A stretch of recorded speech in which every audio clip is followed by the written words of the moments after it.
Halacha Yomi. We are up to 81. Once a child becomes old enough to understand the mitzvah of Sukkah, so he should be trained in sitting and eating in the Sukkah. However, if it's cold outside and it's difficult for the child to stay in the Sukkah, he may eat indoors. 82. Even a convert is obligated in mitzvah Sukkah, because you would have thought, since his forefathers did not travel in the desert after Tzion Mitzrayim, but since he's a full-fledged Jew, so he's obligated in all the mitzvot of a Jew and the Jewish nation to remember and celebrate the history of the Jewish people. 83. An Avel is obligated to eat in the Sukkah, even though you would think during the Shiva, 7 days of mourning, he has to stay in his house. No, he's obligated to sit in the Sukkah as well. 84. An Onen, someone who did not bury his deceased yet, is not obligated in the mitzvah Sukkah during Chol HaMoed. 85. Somebody who doesn't feel well, he has a headache, or his eyes are bothering him, is exempt from the mitzvah Sukkah. Why?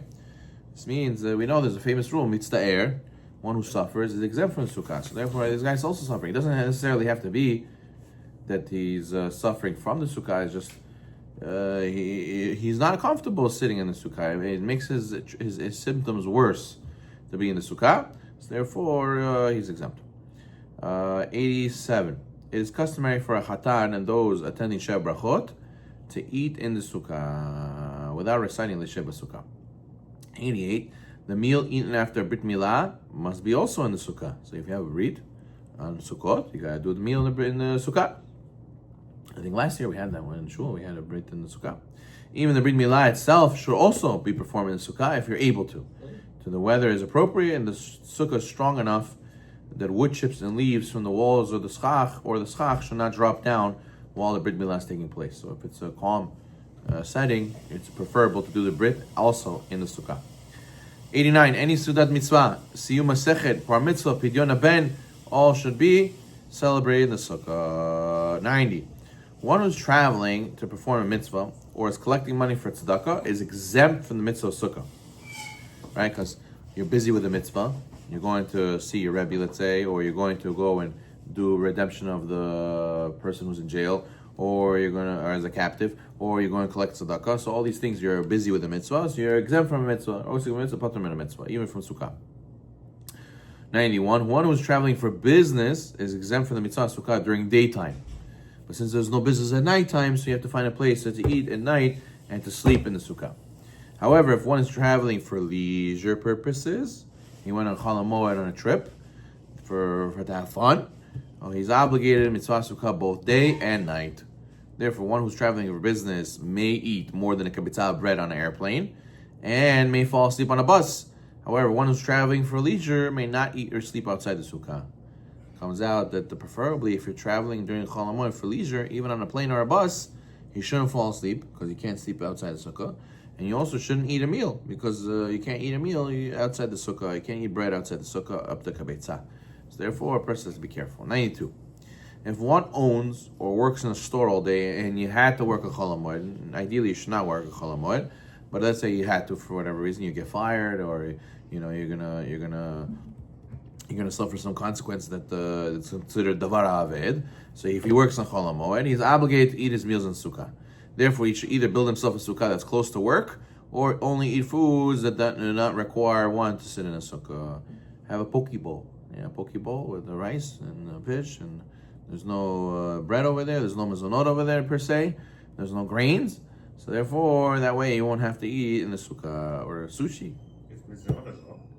It is mezonot as well, but it's not a grain that could build up potentially towards Birkat Hamazon. It's not considered one of the 5 grains. We don't say on rice. We do not say Sheva Sukkah. Even if you eat a lot of rice, you don't say Sheva Sukkah. Okay, 93. One who is exempt from the mitzvah Sukkah if being in the Sukkah causes one discomfort. The types of discomfort we'll discuss soon.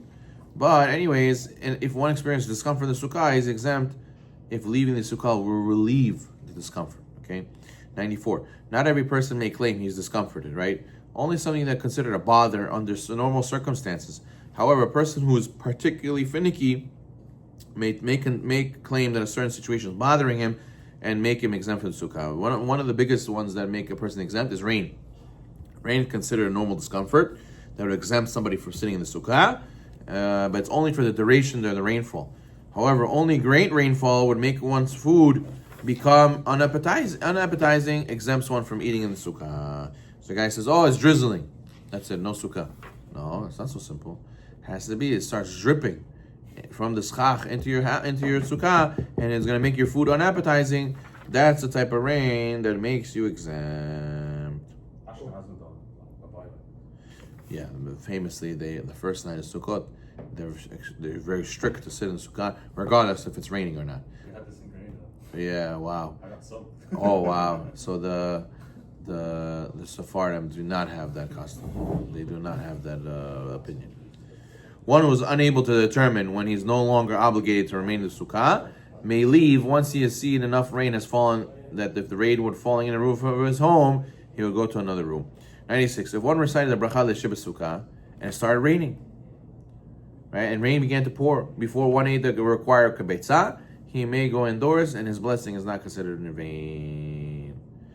After 198, after one is exempt from eating the sukkah because of the rain and he already started his meal indoors, he's not required to return to the sukkah after the rain stops and finish his meal there. However, one who does so is praiseworthy. Let's say there's strong rain or wind. Strong winds that blow down leaves of schach or pieces of wood into your food may exempt one from the sukkah if it's discomforting. If one checked the weather and it appears it will rain, one is still obligated to be in the sukkah. You can't say, oh, but the weather said at 6 o'clock it's going to rain, so it's 5:50, so might as well let's go sit inside. Can't do that. He has to actually actually starts raining.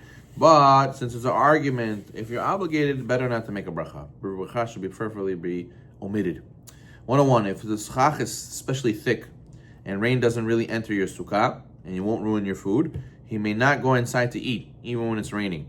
And the shibas sukkah may be even recited.